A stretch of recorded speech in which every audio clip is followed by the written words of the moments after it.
As everyone present here would be aware, the report of the special audit of the JDIP project conducted by the Auditor General's Department was tabled in Parliament on Tuesday, November 15.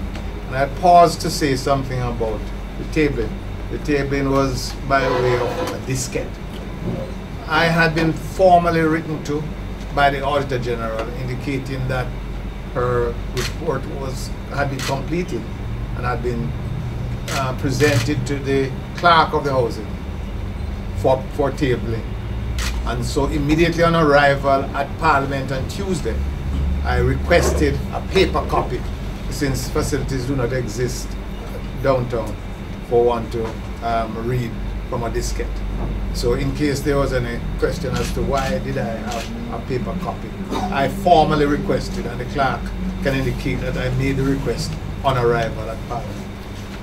By way of background, this special audit was requested by my colleague Robert Pickersgill and me, following the refusal of the government to provide satisfactory answers to a range of questions which we had posed about the project. The opposition wishes to commend the AG's department for providing Parliament with a thorough professional report, despite the failure of the National Works Agency to fully cooperate by providing all the requested data and information. I will briefly comment on each of the 12 key findings of the report and conclude with some additional comments about outstanding questions which remain unanswered. Finding 1. This is a critical finding. The AG's department has stated that the government of Jamaica could have chosen the main contractor by competitive tender. This assertion by the AG's department, and I have absolutely no reason to doubt it, contradicts the explanation first posited by the administration in general and Minister Henry in particular, that the sole source approach was followed at the explicit request of the Chinese authorities. The Auditor General's finding contradicts that. The minister must now explain the real rationale for the decision to choose China Harbour by the sole source methodology. Finding number 2. The finding that grade 2 and grade 3 contractors were employed as subcontractors once again brings into question the criteria governing their selection. An obvious question which must now be answered: were these subcontractors selected by the NWA or by China Harbour? In either event, how was the pool from which they were selected determined? Finding number 3, and this raises questions about the process by which projects were selected for inclusion in the JDIP program. This has long been questioned by the opposition. Members of media may recall that at the launch of the JDIP in Manchester, the General Secretary of the party and the member for Central Manchester and publicly announced that he would boycott the launch ceremony because of questions about the way in which projects have been selected. In a Parliament divided 32-28, the allocation of projects on a 75-25 basis, 3-1, cannot be justified. As a specific example, let's look at the situation in Manchester. Over the 2 fiscal years, 2010-2011 and 2011-2012, and this is based on data provided to me by Minister Henry, a total sum of $1,750,000,000 was allocated to JDIP projects in Manchester. Of that amount, one constituency, that of Manchester North East, represented by the Minister of Finance, received an allocation of $1,700,000,000, and my mental arithmetic tells me that's 97%. With 4 constituencies, one constituency received 97% of the allocation in Manchester. Finding number 4, the fact that funds specifically earmarked for infrastructure development were used to refurbish the NWA's corporate offices. This, as the Auditor General points out, is patently wrong. the minister's belated plea of ignorance rings hollow. The situation is further compounded by the use of the sole methodology to award the contract. We demand full information on this contractor, as well as the unique skills which were required, which necessitated the sole source methodology being employed. Finding number 5. This was the inability of the AG's department to assess the transparency of the procurement process. This brings to the fore the issue of whether the country has received value for money. This is an issue which the opposition will pursue relentlessly. Finding number 6, the NWA's failure to monitor the implementation of the project. Again, this is not surprising to the opposition. The question of value for money is once again relevant. Finding number 7, the adverse finding on the Christiana bypass road. Again, this is not unexpected. However, the finding further raises questions about the capability of the NWA to properly plan and implement a project of this nature, as well as whether there was political interference in the implementation. Finding number 8, the approach to the payment for lands acquired violates well-established government procedures, GOJ procedures. The obvious question is, what action will be taken against the officers involved in this infraction? Finding number 9, the lack of documentation on the payment for crops, and I'm going to quote from the Auditor General's report, purportedly damaged, end quote, during the construction of the Christiana project. Again, this finding is not surprising.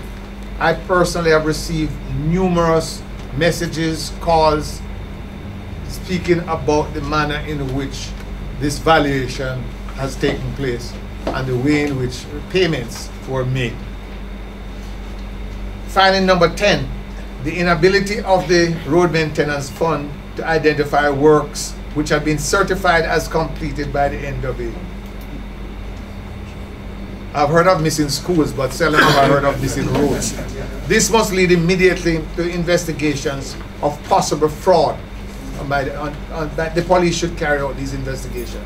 There can be no two ways about this.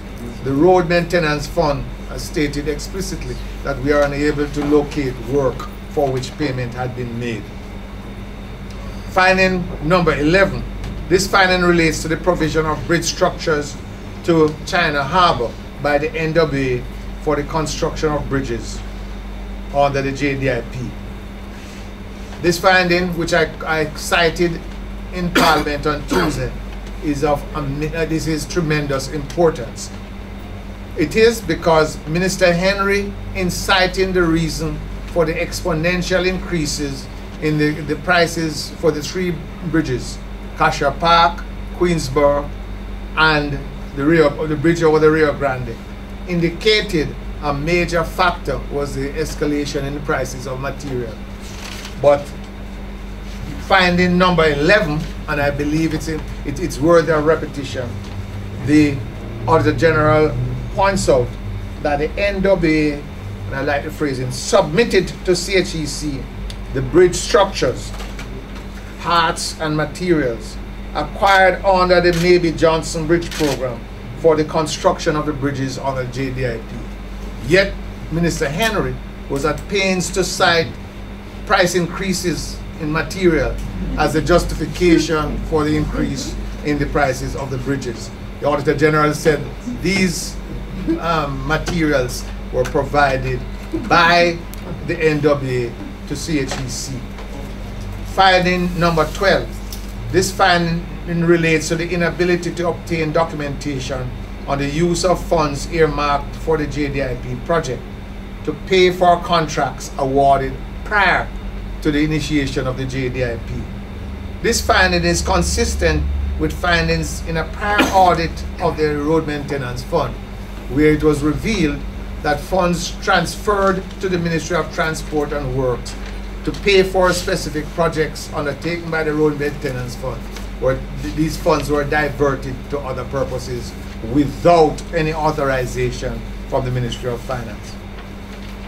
Ladies and gentlemen, the AG's report has already painted a most worrying picture of the manner in which the JDIP program has been and even today is being implemented.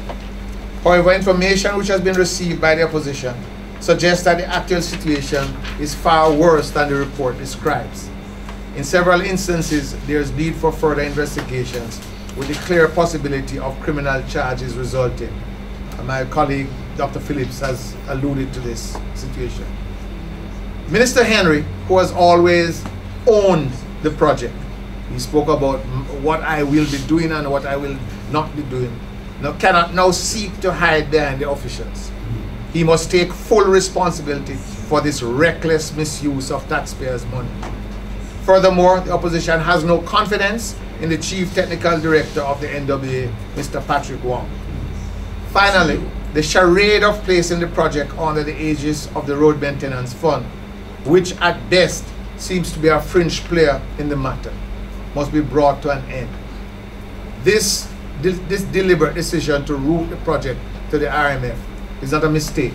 It's an attempt to avoid the rigorous scrutiny which takes place in Parliament, because the then Prime Minister, Mr. Golding, the then Leader of Government Business and present Prime Minister, Mr. Holness, the Minister of Finance, Minister Shaw, all supported Minister Henry in arguing on a technicality that because the only mention of the JDIP in the estimates of expenditure related to a transfer from the Ministry of Finance to the Road Maintenance Fund in order for it to pay its 15%. There was no basis on which there could be a thorough examination of what was being done on the JDIP. And it's never too late to provide the explanation once again. That was the rationale for the opposition walking out of Parliament at that stage, because we realized why this charade was being played out. The JDIP must be placed in the estimates of expenditure and subjected to full parliamentary scrutiny. I should close by indicating that the Palisados, whatever it's called, it's not a part of the JDIP, but it's funded in exactly the same way as the JDIP. The China Exim Bank is lending 85% of the money, but this time directly to the Ministry of Finance, and the government of Jamaica puts up 15% of the money. It will be an interesting explanation from the administration for them to advance reasons why the Palisados Highway, whatever it's called, is in the estimates of expenditure, but the JDIP, which is a significantly larger project, has been placed on the RMF as a project by a public body. Ladies and gentlemen, let us assure you, the opposition assures you, that we will not cease in terms of until we have ferreted the truth, the whole truth. Thank you very much.